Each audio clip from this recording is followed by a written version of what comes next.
In John chapter 16, Jesus is speaking with his disciples. It's part of the extended look that John gives us at the night of the Last Supper, the night on which Jesus was betrayed, went to trial, and ultimately to crucifixion for our sins. In John 16, Jesus has been talking with his disciples, and towards the end of the chapter, he tells them that he is going to the Father, that there is going to be a time when they will see him no more, and it's causing some sadness in their lives. And they don't quite understand what's going on.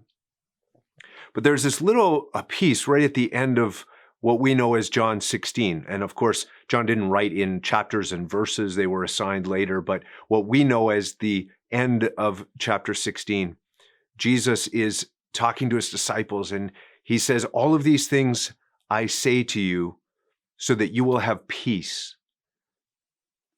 Jesus gives us a peace that's not like the peace of the world. The peace that the world gives is just that absence of conflict. Like if everything's just okay in my world, then I'll have peace.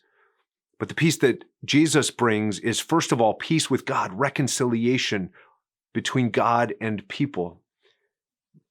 The sense of peace is the sense of wholeness. It's that old Hebrew word shalom. There's a wholeness, a completeness to it.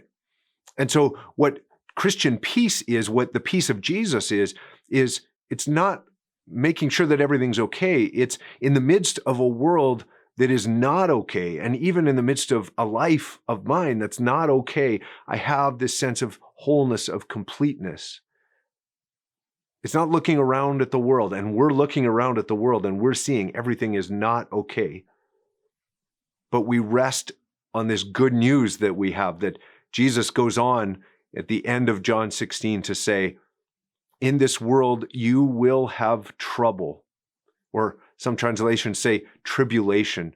You will have trouble. The life of the Christian is not easy, and we're seeing that in our entire world right now. Our lives are not easy. They're not comfortable. They're not convenient. But in the midst of this, Jesus gives us his peace. And then he goes on to say this, but take heart.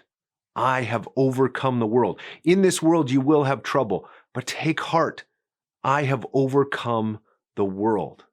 That is the good news for us today. And the promise is that Jesus is with us. He says to his disciples, in a little while, you will see me no longer, but after that, you will see me again. And he leaves us with this news and this promise. The news, the good news for us today is that he has overcome the world. And the promise is that we will indeed see him again. We just took the end of that verse from John 16, verse 33, and we put it on the church sign that's out in front of our church building and right on the road, so that as people drive by, they can see this message directly from Jesus today. Take heart. I have overcome the world. May the peace of the Lord be with you today.